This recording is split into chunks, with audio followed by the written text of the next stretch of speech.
Good morning. My name is Abebaw. I'm from the African Disability Forum, which is a continental membership organization of organizations of persons with disabilities in Africa. We are an umbrella organization representing the voice of persons with disabilities in Africa. And we are headquartered in Ethiopia. We work on capacity building, advocacy, participation, and also on disability inclusive development. Young people with disabilities have a lot of potential, yet they have some barriers that are hindering them from exercising their potentials. Today I have a guest from Democratic Republic of Congo to tell us about his experience, his insights, and also his advice on how youth with disabilities can unlock their potentials to ensure and advocate for inclusion of persons with disabilities in Africa. Sylvain, Katindi, welcome. Nice to have you here for this Fireside chat. Could you please introduce yourself and tell us a bit about yourself, how or what motivated you to be a disability advocate? Thank you so much for having me here, and I'm so happy to be here. My name is Sylvain Katindi, as you said, and I'm the founder and executive director of Enable the Disabled Action, which is a disability people organization operating in the Democratic Republic of Congo. And I serve also as a board of member of the World Institute on Disability. So answering to your question, what motivated me to become advocate for the rights of persons with disability. This story is long, but I try only to be short. It comes from lived experience. So my disability have been constated at age of 3, and from the society or my family, because most of the time it's not every young with disability who gets the support from his family, and it's there mine had started. I could not even maybe speak with you today because according to my family, I could not be able to go to school. For them, I could be doing, to become a tire. So then I can make clothes by being sitting. It's there. I don't know, revolution started early, and I have done a lot of things as entrepreneurship activities, selling sweets, I don't know, many things to pay for my scholarship.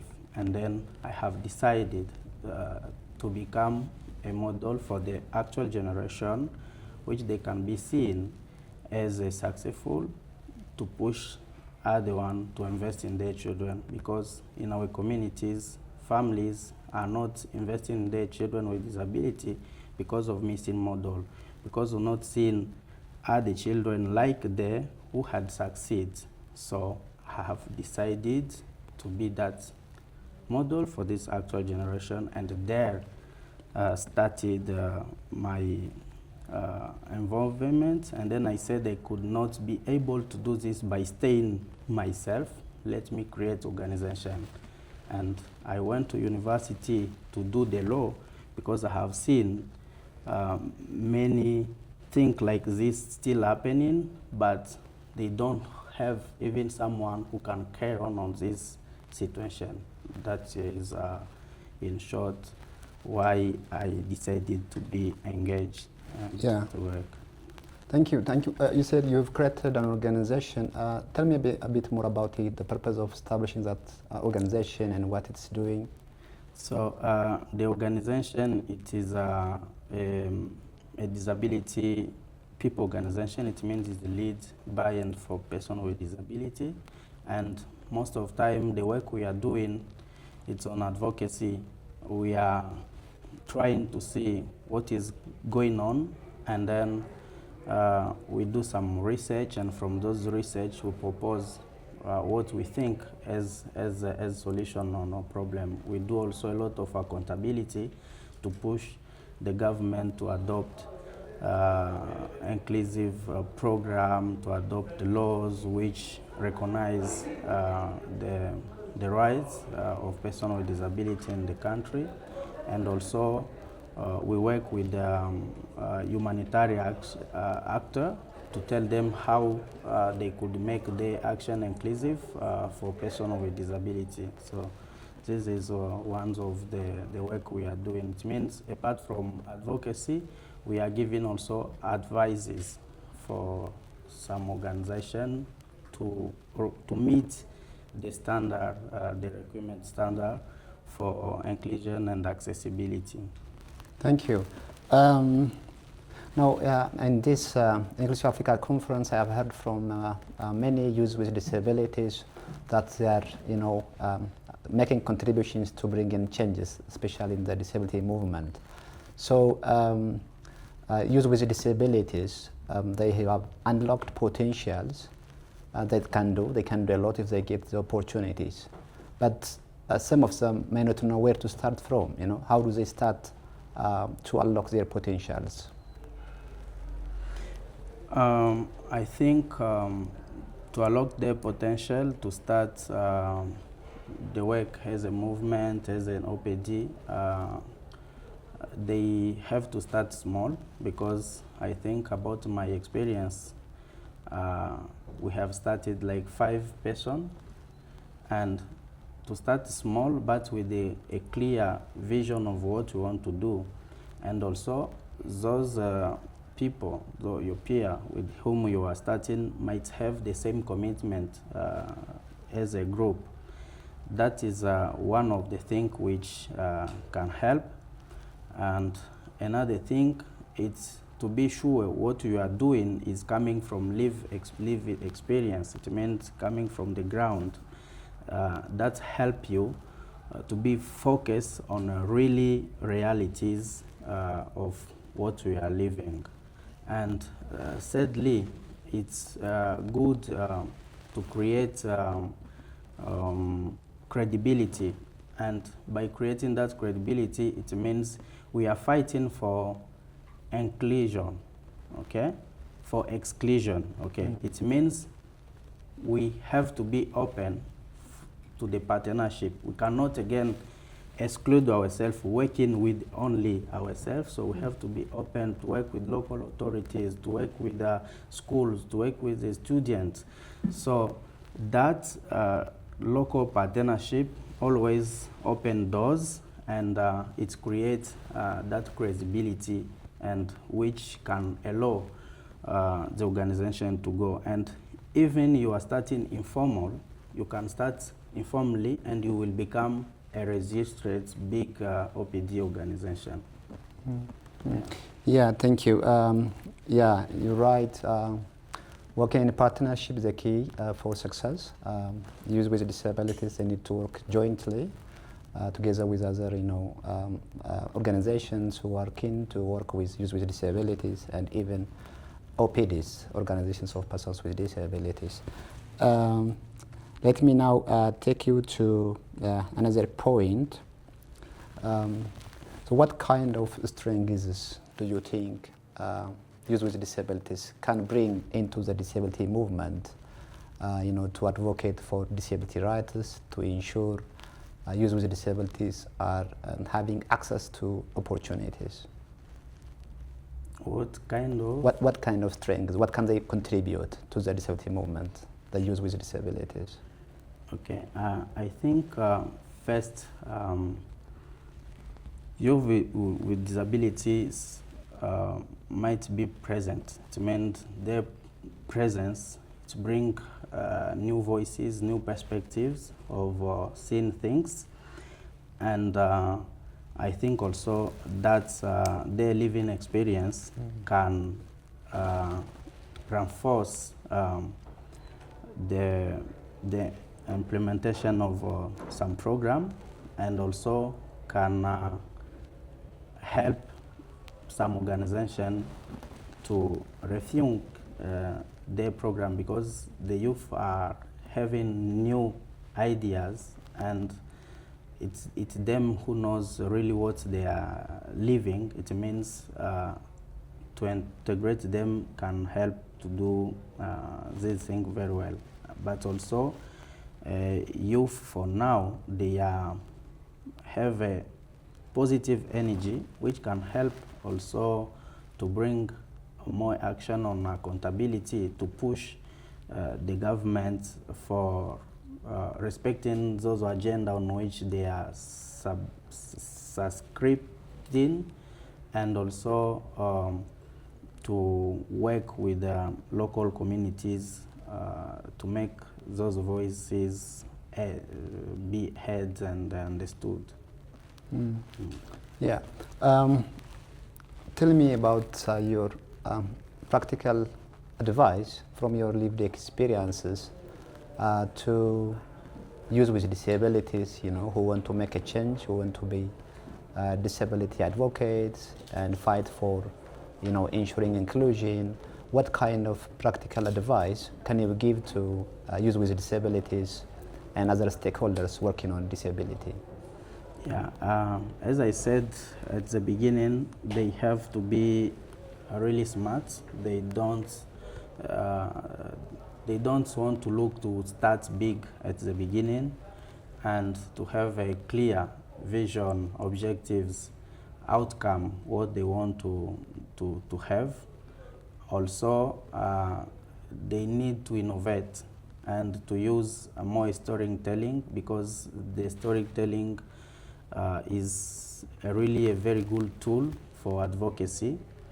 And also, as I said, they have to create a partnership that can help. There is many platforms which can help them, like we know in Africa we have African Disability Forum, but internationally we have also International Disability Alliance, and I think each country have a national federation, which is an umbrella of all OPD in the country. So while they are creating, going there to talk about those one who had started, what had worked, what didn't work for them.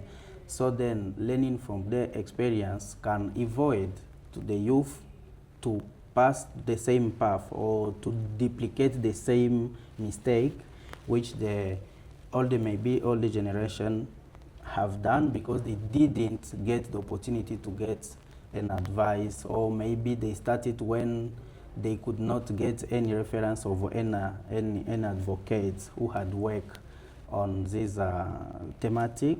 But today, having all these platforms, it's really a good statement point for the young people who can start disability movement today.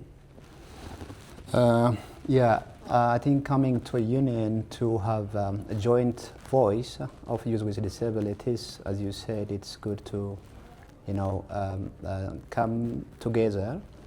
And yeah, you know, some organizations, including the African Disability Forum, one of the purposes of the organization is to unify and amplify the voice of youth with disabilities, and to advocate for their interests at regional level advocacies, the same as our members do that at national level.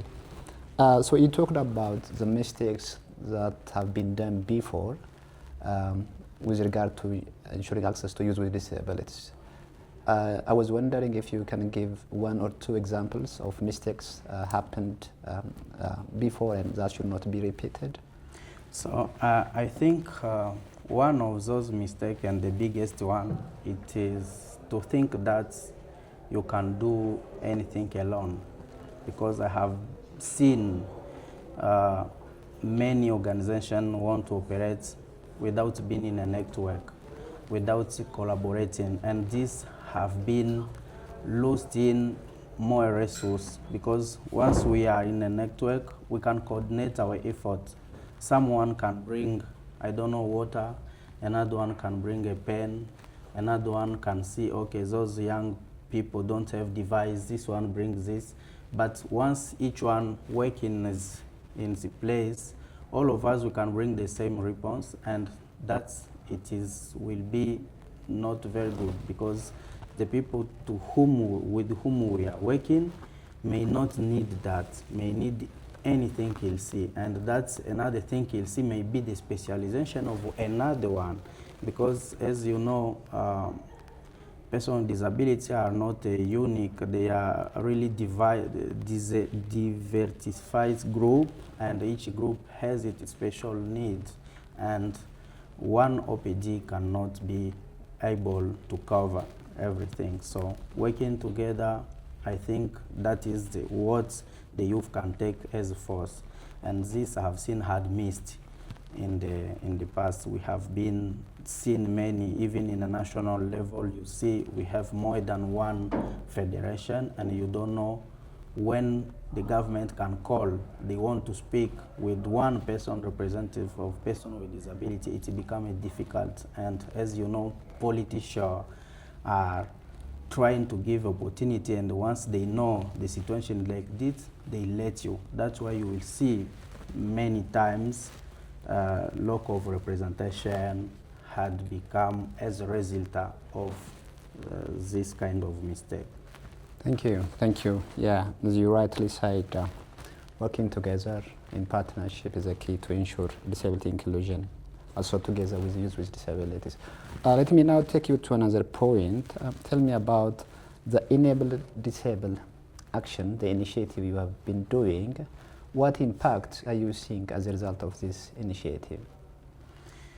Thank you so much. So the impact which we may have, which I'm seeing now, because when I have started, there was no more young people in my age, or even younger than me, who were interested in disability topic. But since we have established the organization, started small in Goma, now we are in 3 provinces, and we have established also umbrellas as the organization we put together, and then that is working. There it's help us when we are doing awareness, our campaign, we have more people who are joining. So this is very good, and also it help many of persons with disability, young people who could not affirm their disability in public.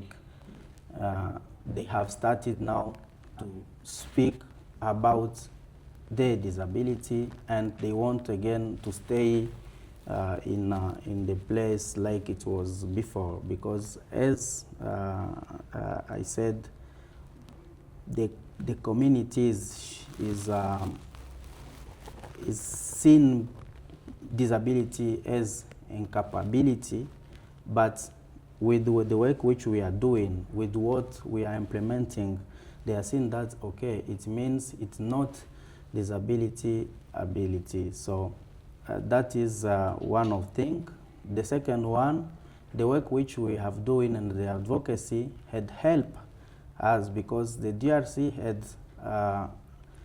adopted the Convention of the Person with Disability since 2015, September, but the law of person with disability, the first draft, had entered in the National Parliament since 2010, but it's been adopted. It means we had the law now in 2022.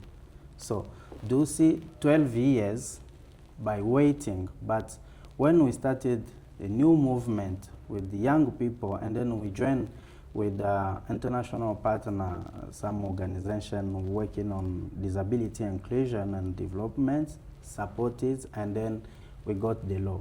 And then from that, we work on employability, because with that law, it's help to establish a national entity, like a ministry, which is a special looking at question of person with disability, and which now had facilitate the recruitment in the public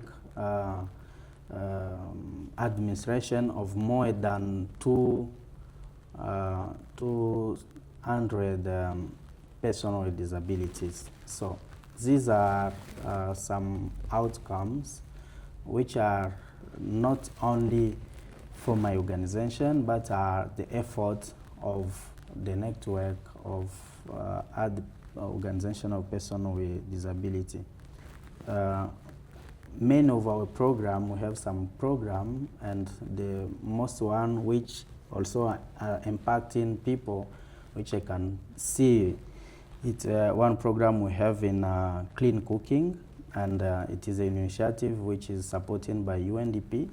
And with that, we have been able to have 3 ecology cooperatives which are implemented, and people with disability are producing ecological briquettes, which is coming from the rest of biodegradable waste, and they can turn this. The role of our organization is to connect them now to the market.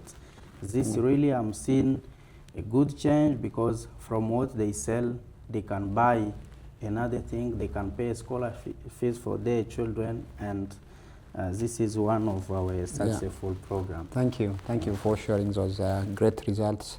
So as you have been working on this, do you have any needs for capacity building? Of course, yes. We normally have need of capacity building. Even if myself, I may have assist for some of them, grants of IDF and IDA. I get the module on the bridge. So, but we still need. We really need technical capacity, like on proposal writing, like on fundraising, like on accessible, how to think on to create accessible material. So, and to see how also to have the capacity on innovation, tech, which can help to facilitate our work. All these are really the very good need for the capacity and the development of the organization. Thank you, Sylvain. So before we conclude the conversation, I just want to ask you if you can give one message to youth with disabilities in Africa or beyond. Do you have any message for them? Yeah, the only message which I have for youth with disability in Africa is to start first. Start first, think smart, create a partnership, and also be in a network. I think that is a very good and also another very, very good thing which I could forget is to look for mentorship. It's very, very important, because when you have someone to whom you can come every time when you are blocked, every time you are searching to implement a new idea, discuss with the mentor is very, very important, because they have experience, they have technical experience, which can help you to start very well. But start first and do it. Well, thank you. Thank you very much, Sylvain. It was my pleasure to have you here in this conversation as part of the Inclusive Africa Conference 2026 happening here in Nairobi. And it was great to have you in this conversation. Thank you very much. Thank you so much.